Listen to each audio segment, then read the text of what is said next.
Hello and welcome to an episode of the Woolly Thistle Shopcast. I am not your typical host and this is not quite a typical episode. So if you are brand new to the Shopcast, I encourage you to look around at our other videos and expect a return back to the normal type of episode next week.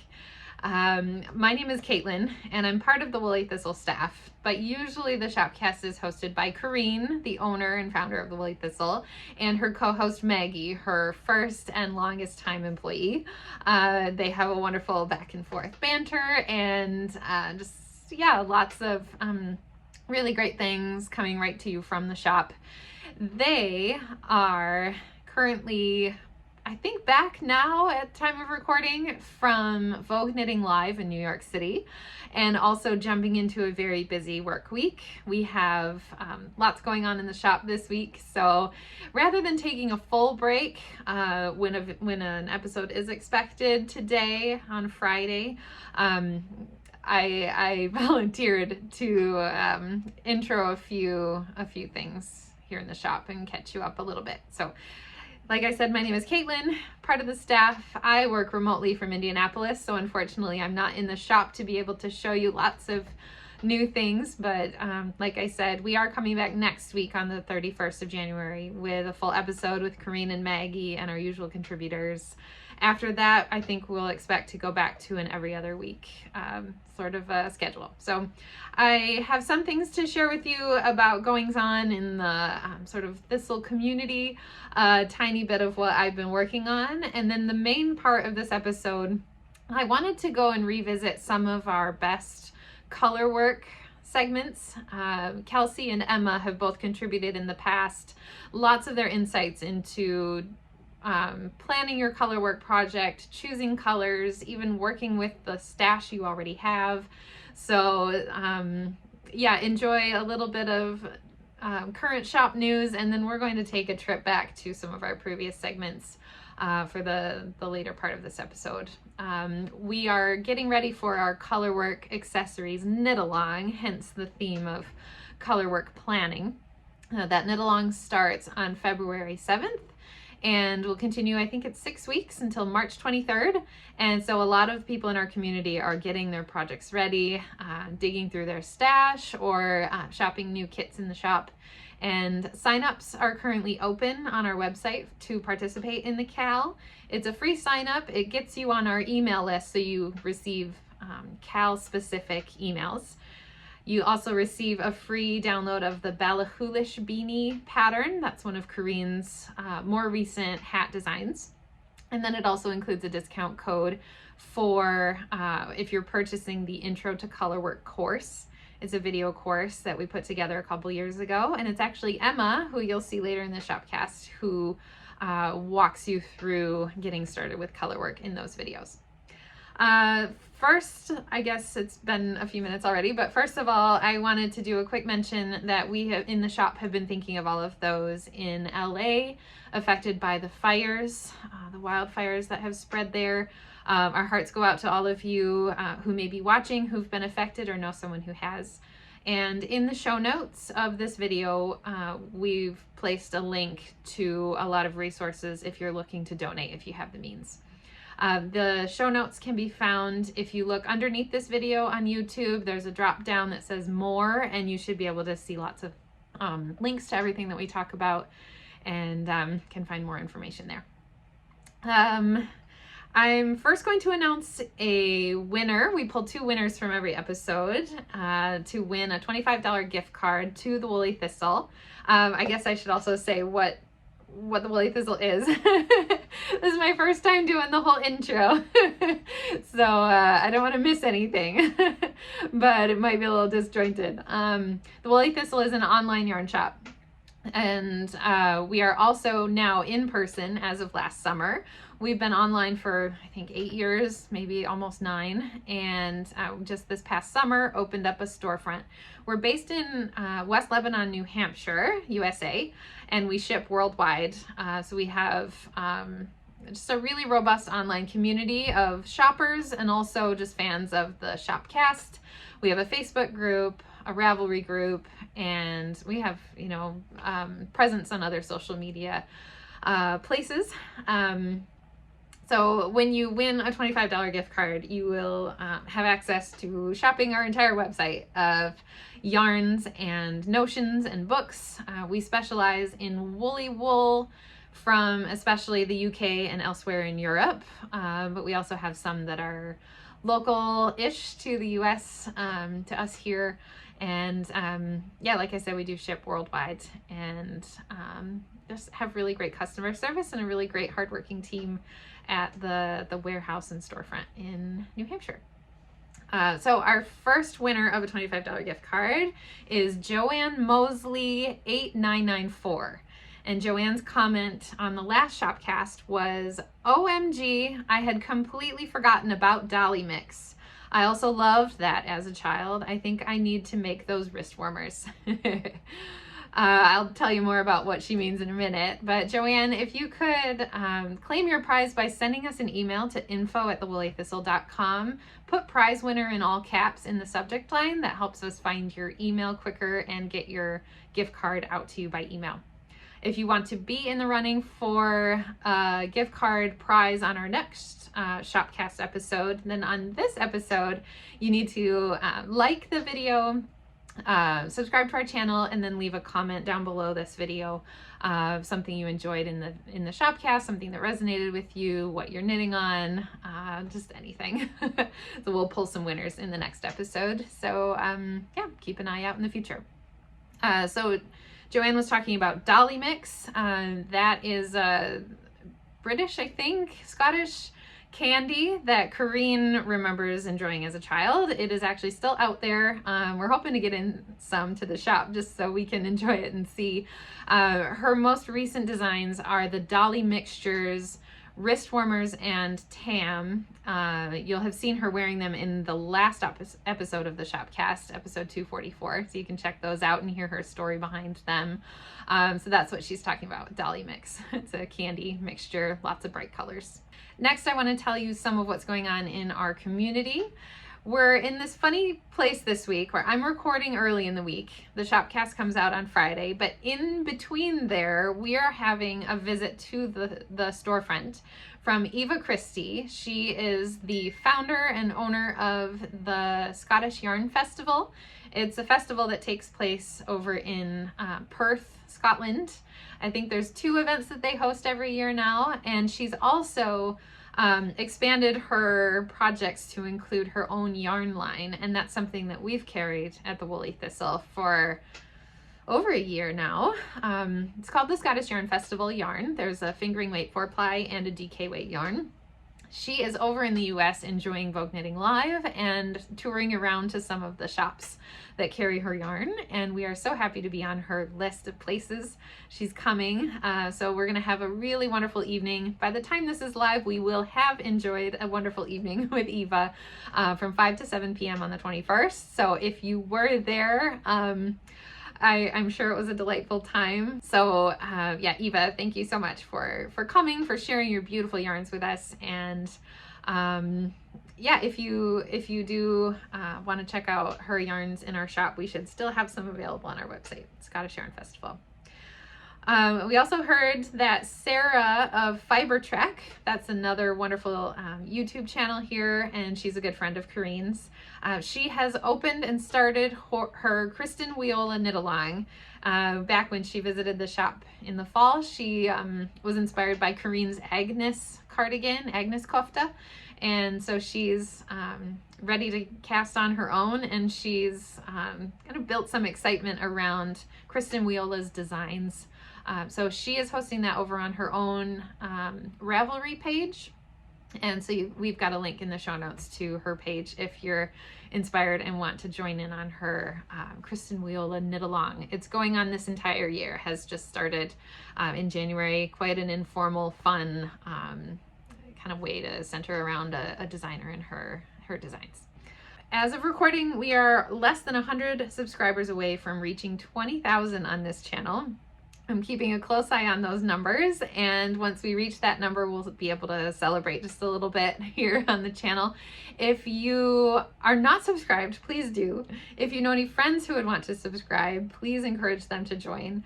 Every bit of connection that we find across social media in this community helps us do what we do at the shop. So we really appreciate you helping us spread the word. And yeah, we're just so pleased and tickled by this friendly place that we found on the internet, and just hope that you really enjoy being a part of it too. We were also featured in another YouTube channel recently. Maybe you caught this with Knitty Natty. Natalie and her husband Kent came to visit the shop in the fall, and they were on their US grand tour of all 50 states and lots of yarn shops. We were so happy to have them. They did such a beautiful job showcasing our store and sort of giving a behind the scenes that you don't necessarily get on our own Shopcast all that often. So if you want to go ahead and check out their channel, we're one of the more recent episodes. Corinne shows Natalie around the storefront, and then Jill shows her around the warehouse, and there's a bit of an interview with Corinne. And me being remote, it was especially enjoyable for me to see some of the corners of the shop that I've never gotten to see. Another fun thing going on in our community is a group of Ravelry members who every year, I think this is their second or third year now, open up a knit along of their own within our Ravelry group for Jennifer Steingass designs. And that's going on now. You can go take a peek at what they're working on. Jump in if you want. It's an informal, just fun little pop-up around, again, just a designer that people are excited to be making things from. So I wanted to show you a little bit of what I'm working on right now.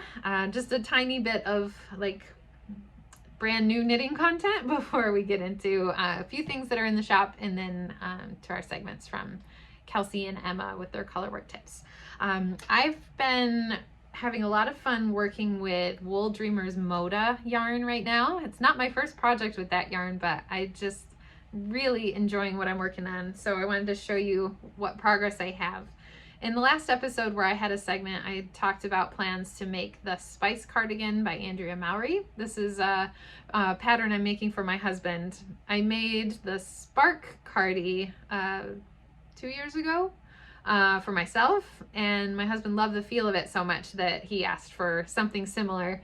So I'm using Mota again and making a very subtle, this is colorwork between this gray and then this light green. I've got the colors here. So yeah, this is WoolDreamers Mota. It's from Spain, 100% wool. The suggested gauge is 16 stitches to 4.5 to 4 inches. And I do find that it's listed as a DK in some places, but it works up to be really nice as a worsted weight yarn as well. So I think that's one of the nice things about how squishy it is it can be flexible and kind of condense down to a DK weight, or really fluff to fill in at a worsted weight. So yeah, using the natural gray and color 114G, which is dyed onto that light gray. I think it's sort of a gray and green mix. And yeah, like I said, it's colorwork. I'm just starting the body now, so I've got the sleeves done. And this just has me thinking, one thing I'm really enjoying about the Mota is just the feel of it. The tactile experience of working with this yarn is just so nice. And so it's got me thinking that when people in the future ask me, like, I'm new to woolly wool, I've not worked with 100% untreated wool before, what one would you recommend? I think this one is going to start being my new go-to. It's, yeah, like I said, a flexible weight of yarn. It feels, it's not like completely unfamiliar as far as the structure of the yarn. I think it's a 3-ply, so it's nice and round, would look great in textures. Cables, it works nice in color work. It'll look great in stockinette. I wouldn't say it's as soft as people who aren't familiar with wool might expect, but it's also not super rustic. It reminds me a little bit of Retrosaria Brusca, but it's actually maybe even softer than that one. And the fabric just has a feel to it that feels familiar, almost like velvet. It's just really nice. Yeah, it comes in 100-gram skeins or balls already wound up, so it's an accessible format for someone who might not have a skein winder or a ball winder. And it's also supporting a really great cause. The folks at WoolDreamers over in Spain are just doing really hard work to revive the wool industry in Spain. So yeah, lots of good reasons to give this a try. So if you're new to woolly wool and you've not ventured into the more textured woolly yarns, I suggest giving this one a try. Lots of fun colors, even some neons. Just buy one skein and make a cabled hat, and I think you're gonna love it. So that's my little knitting update. Now I want to just talk a little bit about what we have new in the shop, and then we're going to go over to our segments. So as I mentioned, the Dolly Mixtures wrist warmers and tam, they should have been live in the shop already by this week. Corinne's brand new patterns for the hat and the wrist warmers. They're all knit in Jamieson & Smith 2-ply jumper weight, and the kit will come with the full set of really fun colors as well as the patterns. And yeah, take a look at that. That should be live in the shop by now. We also launched a bunch of Colorwork Accessory Kits to accompany our knit along coming up. In case you like everything already packaged and decided for you, then you just have the decision of which project looks the most fun. We've got the Gither Cowl by Amy Palco. That's in the Scottish Yarn Festival 4-ply. Hopefully after the excitement of Eva's visit this week, we still have some in the shop. There's a few colorways available, and that's a really fun tartan look to a Colorwork cowl in the round. We also have the No Bad Weather hat and mittens by Virginia Sattler Reimer. Those are in Briggs and Little Heritage, which is sort of an Aran weight yarn. Be really fun for someone who might not have as much time to do as many stitches as some of the finer weight yarns. We've got the Llariega hat. That's by Belén Fernández. That's knitted in Retrosaria Brusca. A really fun sort of flying geese looking, should be a simple colorwork motif to remember. We also have the Bergman hat by Caitlin Hunter. That's in Retrosaria Mungo, which is a 50-50 wool cotton worsted weight yarn. There's also a sweater version of the same motif, and looks really fun. The hat could be a good place to start. We've got the Destination Unknown cowl. This is a mosaic knitting cowl by Cheryl Faust. Renee knitted a sample of it as a gift to Corinne, and she used Tuku wool DK and then Making Tracks by Junction Fiber Mill as the sort of color changing one of the yarns. It makes a really cool effect. We also, this is not a new kit, but we did offer some new colorways of the Alpine Bloom hat by Caitlin Hunter. That's our sets are in WoolDreamers Cautiva. That's the 2-ply sport weight version of what I've been showing you with the Mota. Nice woolly wool, and that was such a popular kit last year that we've created some new kits, colorways this year. Hopefully today we are also launching the Fjære Genser kit. This is a pattern from the Rauma 425 booklet that we've carried for a while. You'll maybe have seen Renee is knitting on one of these at the moment. I bet in her next Shopcast segment next month, she'll have an update on that one for us. Hers is in some greens. This is knitted in Rauma Fivel, which is a worsted weight yarn from Rauma in Norway. And you might have also seen Knitting Traditions. Inga has also knitted this sweater, so it's been around on the internet. We've got a few different colorways available, and that should be launching today at the time this video launches. We also had opened up a pre-order for a new book through Laine. It's the Trails and Valleys book by Lindsey Fowler. This is sort of a follow-up after her Salt and Timber book went live, is it 2 years ago already? So anyway, beautiful new book. It's got a whole bunch of projects for the whole family, set in a really pretty location for the photos, and that should be releasing on February 14th. And then finally, we should have a pre-order open for a new sweater in the Scottish Yarn Festival DK. This is by Rebecca of Journey Through Yarn, and it's called the West Sands sweater. It's inspired by the beaches of St. Andrews in Scotland, and is a really beautiful raglan style sweater with some color work on it. If stock still allows with what we can get from Eva, then we should have pre-orders available for that. All right, I'm going to draw another winner, and then we're going to go over to our segments of colorwork. So our second winner of a $25 gift card to the Woolly Thistle is Adventurer Knits. And this person says, I am so inspired to keep doing the colorwork. I've signed up for the KAL and I'm very excited. And we are excited for you to join us. Maybe the $25 gift card will help you make your decision on what project you're going to do. To claim your prize, send us an email at info@thewoollythistle.com. Put prize winner in all caps, and we'll get that gift card sent to you by email. And again, if you want to be in the running for a prize on our next Shopcast, then in this one, you should leave us a comment. Make sure you've liked the video and subscribed to our channel. Leave us a comment about anything you like, and next episode we're going to randomly pull 2 comments to be winners of a $25 gift card. All right, I think I've covered everything I wanted to. Hopefully I didn't miss anything. And so now we're going to go to a couple of segments on colorwork knitting, choosing colors, color theory, playing with what you have already, plugging it into a design. So we're going to start with 2 segments from Kelsey. One of her very first segments with us a couple years ago when she started on the Shopcast was about color theory. So she shows us a color wheel and then has a whole bunch of little balls of yarn to play around with to demonstrate the basic principles of color theory.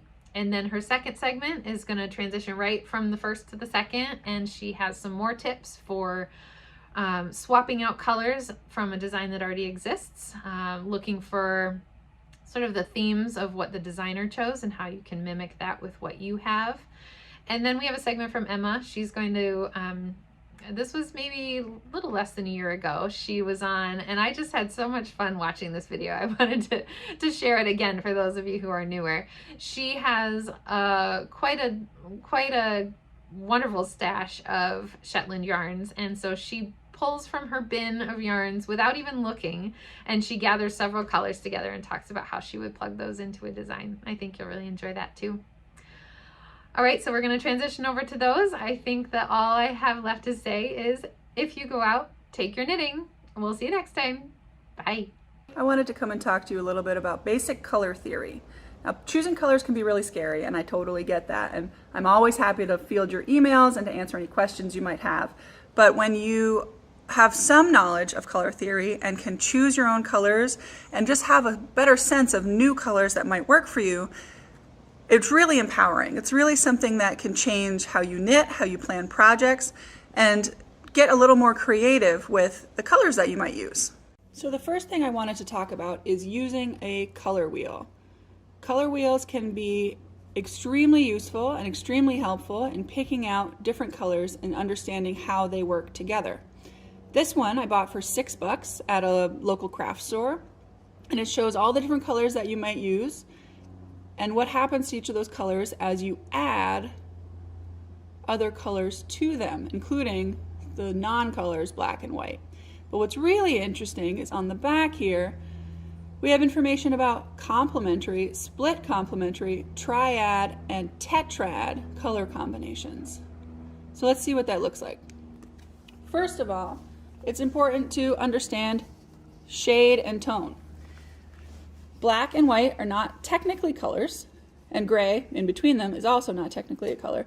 So you'll always be able to see how much contrast you have based on how different or how similar a color is to a white, a gray, or a black. Maybe the easiest way to pick a color palette is to pick a single color from the color wheel.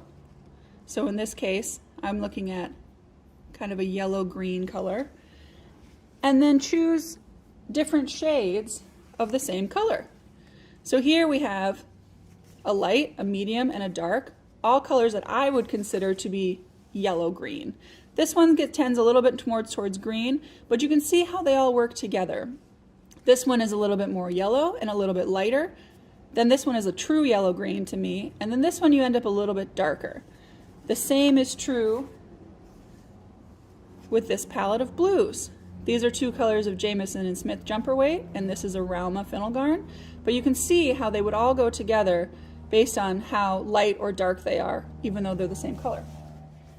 And finally, here's a range of pinks. Rauma fennel garn, and actually two colors of pink Plotulopi with the white. So you can see how those would all go together pretty easily. But what happens when you're trying to start mixing colors? The first thing that you can do is take colors that are next to each other on the color wheel. So in this, they're called analogous colors. In this case, we have a red-violet, what I would consider a red, and an orange or a red-orange. You can see how those, it's a very autumn palette, how they all kind of go together. You can do the same thing with kind of a blue-green, the sort of true green to yellow-green, and then a yellow. Those are all analogous colors because they are next to each other on the color wheel. But then things get a little more interesting. Complementary colors are colors that, as they sound, complement each other. This is something that a lot of people learn in elementary school art class. This is a Tuku wool DK in something I would consider to be a yellow-green. And you put in something like this red-violet color. I think they look really nice together. But sometimes something like that is a little more unexpected than picking the same shade of analogous colors or a set of monochromatic colors. But then you can also go split complementary. So here, I consider this a red-orange. Oops, this side. If I point my arrow at red-orange, my split complementary colors are blue and green. So I throw in my blue. Where'd my green go? And if I throw in my green, see, that's kind of a fun color palette. You could also go darker with either of these colors. Throw in that guy. Or you can go lighter with either one. And they all sort of work together. The next option, triad. A triad is 3 colors that are equidistant from each other on the color wheel. So say we have, let's do blue. If we want blue, our triad points to yellow and red. That's a pretty obvious one because you can see those are our primary colors. But then if you shift a little bit and say you go for a blue-green, then you want a yellow-orange and a red-violet. Say that you chose that as your blue-green.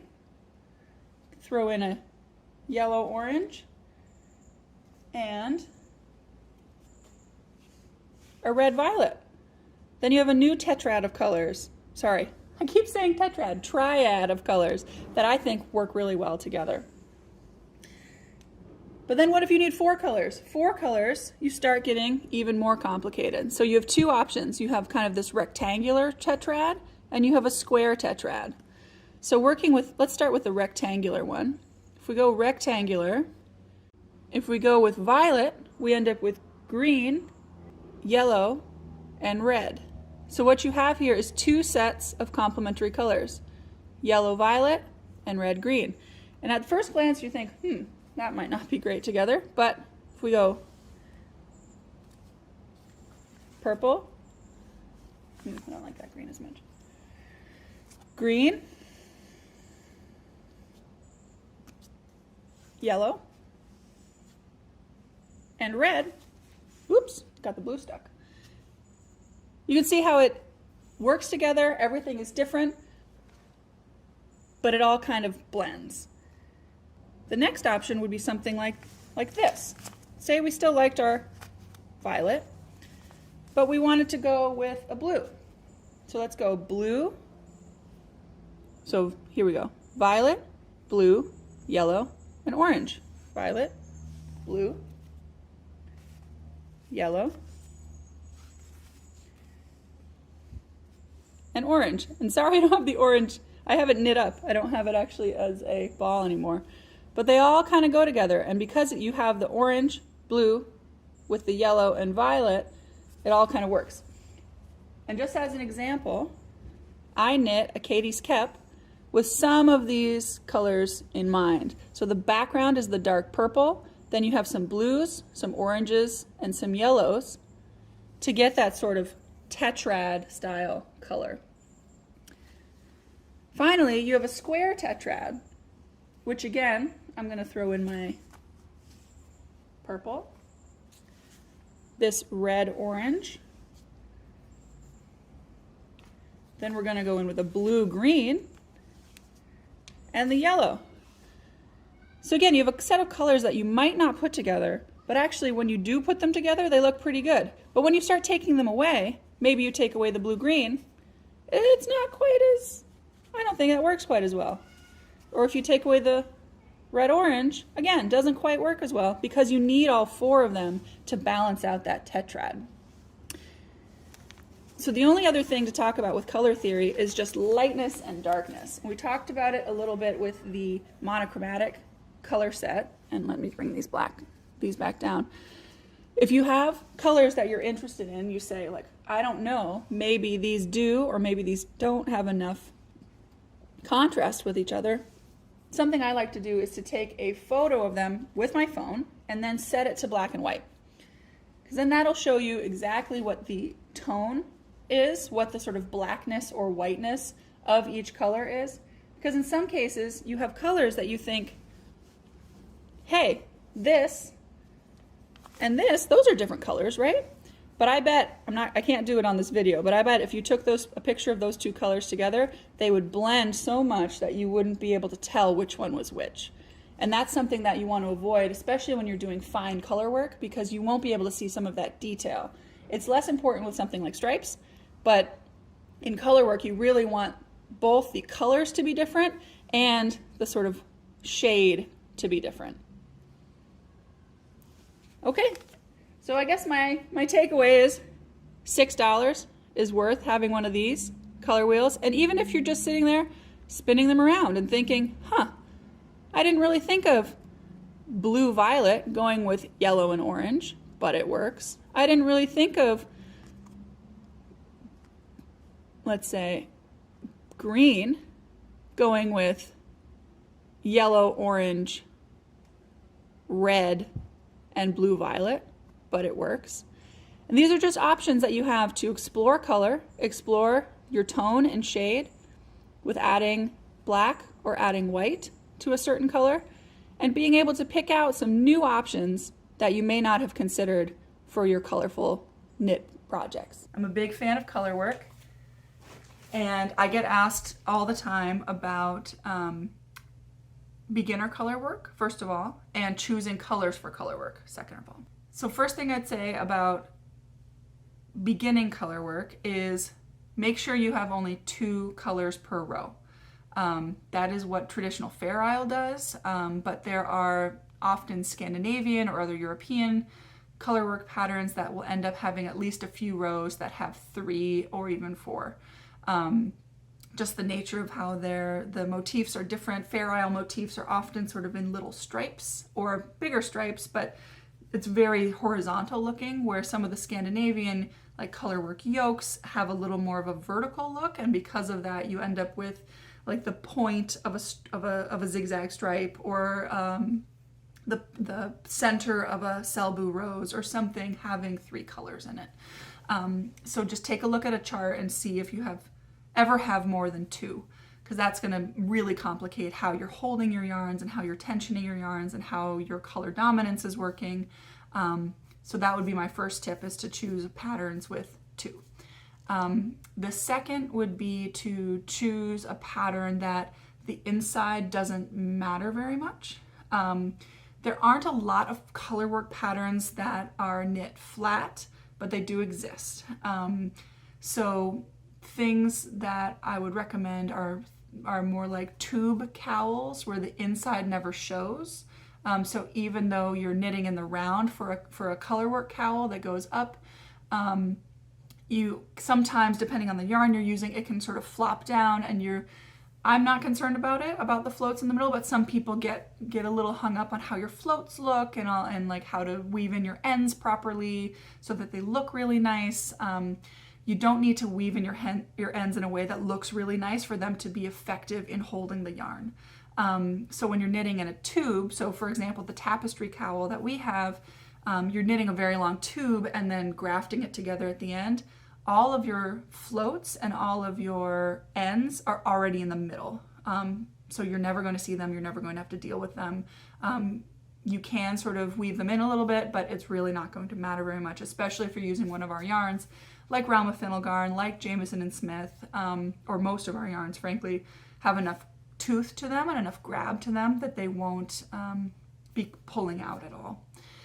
So that would, and then hats are another thing.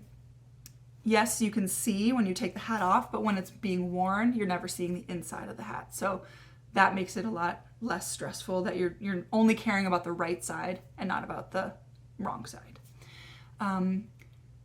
The tip that I wanted to share about choosing colors for color work is applicable when, especially in Fair Isle and some Scandinavian patterns, you end up having to choose 4, 5, 6, 7 different colors. And I think there's a lot of people who have confidence in choosing 2 or 3 colors, but once you get to those higher numbers of colors, it can stress people out, and understandably so. So what I would do is, if you're looking at a pattern and it's got 4 or 5 colors or more, really try to figure out what those colors are in principle. And what I mean by that is, are they very light? Are they very dark? Are they warm? Are they cool? Are they in a certain color family? So one that comes to mind is often Gudrun Johnston writes great yoked colorwork patterns that have several colors in them.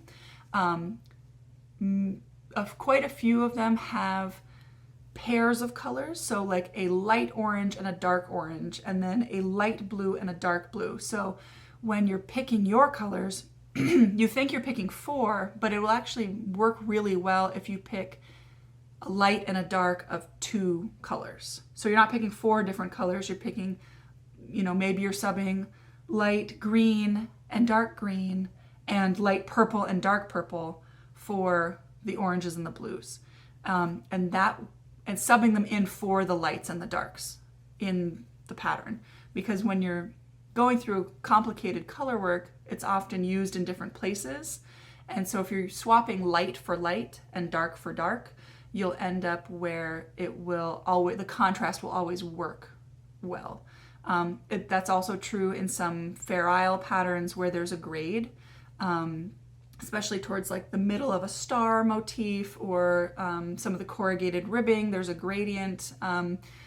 If it's, very light gray, medium gray, dark gray, and black, sub that with, very light yellow, medium yellow, dark yellow, I'm forgetting how many I said, but, subbing lights for lights and darks for darks and trying to put those gradients together can really help, instead of thinking, oh my God, I have to pick 7 colors, or, I have to pick 5 colors.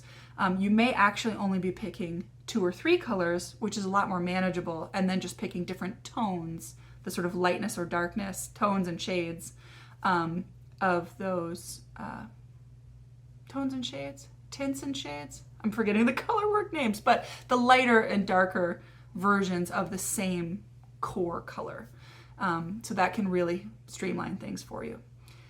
As always, if you have any questions about colors, about yarns, about projects, about patterns, about whatever, send an email to info@thewoollythistle.com. If it is yarn, pattern, color, otherwise related, it will likely end up with me, and I will do my best to help you out. So happy knitting, happy planning for the Colorwork KAL. Hopefully something I've said has been helpful and not just a little bit all over the place. Today I'm going to talk a little bit about Colorwork accessories. As you can see, I have a large wall of Jamieson & Smith and Jamesons of Shetland yarn behind me. And a little bit about just like how to use your leftover yarn from projects like that you might use those for and stuff. So I want to talk about the way I pick the colors for this, because I don't like to, sometimes if I really want something specific, I'll go to the full stash of these full skeins. But generally I really like to find ways to use my leftovers. And you can see that there's an empty square in that cube right there. And that's because this is what usually goes in it. This is my bin of Shetland and Shetland-like bits and bobs. You can see it in there. So some of them are like this is Rauma, for instance, and like some of them are bigger skeins and some of them are really small balls. So actually what I like to do, sometimes I take out the big things so that it's just like little things in here, and I'll literally like close my eyes and I'll just pick. So this is how, maybe I'm doing this live. So, I mean, sometimes I have to make edits and like put things back, but let's see what we get. Okay, so this green with, this is the Jamieson & Smith color. Not sure which number it is, but it's like green and has this kind of funky red heathering. I actually like this as a Fair Isle pop a lot. It makes things really jump out, especially if you're using like pinks. I used this, I had made a coffee cozy, like a coffee cup cozy recently that was mostly pinks, and then I did a pop of green in the middle, and I used this green because the red in it made it really popped out from the pink. Oh, okay, so we're going in a green direction here. I've got these two, so we're looking at some brights right now. I like that. That's a neutral, maybe for the background, but maybe not. I think we're gonna put that one back. Oh, gray, also neutral. I mean, we could use gray. I'm just gonna put the neutrals here. That's the problem, is sometimes you just get random. I mean, that could actually be a background. This is Jamieson Smith Supreme Jumper Weight in 2005. I have a full skein of this. I used to have this on a cone. Yeah, we'll see. Maybe. These would be good as a background for that. Okay, a lot of these are just neutrals, so I'm just gonna pick neutrals out and just put them away. Ooh, that's green. I actually like that. That's fun. Okay, this is also a Jamieson & Smith color. So it's like a little bit more of a mossy green. Okay, I like where we're going here. Oh, blue. We could have a blue. Ah, I kind of like this little quartet here. Maybe we'll have a fifth. Let's see. Oh, purple. Actually, I don't hate that. Like a little cool color moment. We'll see though. I don't know. Let me put the purple aside for a second. Purple is a maybe. Oh, that's a neutral as well. White. Well, you know, that could be a good, actually that would be a beautiful background. It's kind of a creamy white. Let's use that for the background. That's Biche Bouche, I think. Le Petit Lamb's Wool. No. See, there's so many neutrals in here. This pink might, well, no, that's probably too light. Unless you use that as the middle. Maybe. Doesn't, you have to have things that contrast enough. Okay, I like this blue. Okay, I think I have, they don't usually come out all the same color family, and like obviously I've rejected a few, but I kind of like this little grouping. I think this is fun. I think like dark blue, then this blue, and then this green, and then this green, and then the turquoise in the middle. I like that. I think that's fun. I think I'm gonna do that for a headband with this white. It's gonna be a lot of color changes, but that's okay. I like that. Yeah, we'll do the Pearies in this. And then we'll do the, like, kind of, yeah, we'll do 1, 2, 3, 4, 5. It'll be fun. There's just gonna be like one row of this bright turquoise. I love this bright turquoise. It's also, I think all of these are Jamieson & Smith. I'm not positive. Oh no, this one's Jamieson's of Shetland. It's like Atlantic or Pacific. I can't remember which one has the heathering. Pacific, I think. Anyway, yeah, so I think that's fun. That's kind of how honestly, I like to just, yeah, I go in here. It's like dumpster diving, except it's not a dumpster because it's the greatest dumpster in the world. It's full of little balls of Shetland wool. Okay, sometimes I say things without thinking about what they sound like before they, you know, come out of my mouth. You ever feel that way? All right. So this is one of my favorite ways to use scrap yarn.